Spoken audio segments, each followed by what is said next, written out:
Irena Sandler, malaikat dari Warsawa yang menyelamatkan 2.500 anak Yahudi. Jika kamu melihat seseorang tenggelam, kamu harus menolong. Tidak peduli siapa dia, apa agamanya, atau dari mana asalnya. Di tengah reruntuhan dan darah di bawah penjajahan Nazi, saat dunia membungkam dan hati banyak orang beku karena takut, seorang wanita lemah lembut dari Polandia berdiri tegak melawan arus. Irena Sandler, seorang perawat muda dengan keberanian yang tak bisa dihitung dengan logika biasa. Tahun 1942, Nazi mengurung ratusan ribu orang Yahudi di dalam ghetto Warsawa, sebuah kawasan padat, kumuh, dan penuh kelaparan. Bayi menangis kelaparan, anak-anak mati karena penyakit. Tak ada harapan, tak ada jalan keluar, tapi bagi Irena, tidak ada kata mustahil. Ia menyamar sebagai petugas kesehatan yang membawa obat dan pemeriksaan sanitasi.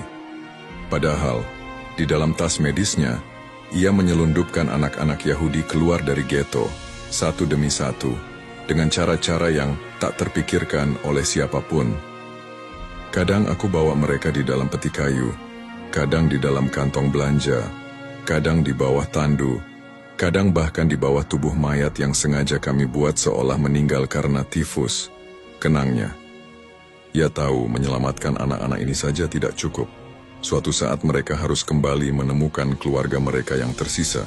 Maka setiap nama anak, ia tulis di secarik kertas kecil. Lalu ia simpan nama-nama itu dalam botol kaca dan menguburkannya di bawah pohon di halaman belakang rumah temannya. Aku berdoa setiap hari agar suatu saat aku bisa menggali botol-botol itu dan mengatakan pada mereka, ini nama aslimu, ini keluargamu. Tapi pada akhirnya, rahasianya terbongkar. Nazi menangkap Irena dan menyiksanya. Kedua kakinya dipatahkan. Ia tak bisa berjalan lagi.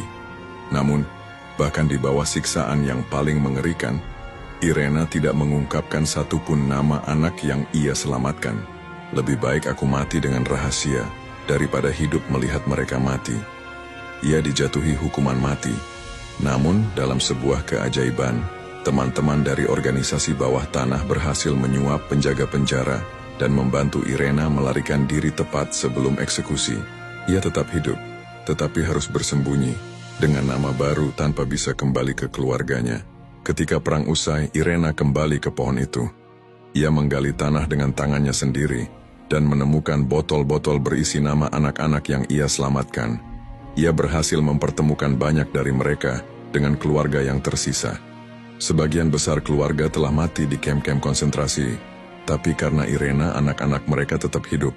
Irena pernah berkata, "Aku hanya melakukan apa yang seharusnya dilakukan manusia terhadap manusia lainnya. Tapi dunia tahu, yang dia lakukan jauh lebih besar." Kisah ini bukan hanya tentang menyelamatkan 2.500 nyawa. Ini adalah kisah tentang berani bertindak walau seluruh dunia diam.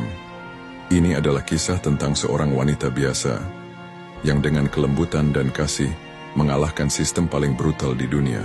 Kita belajar dari Irena Sandler.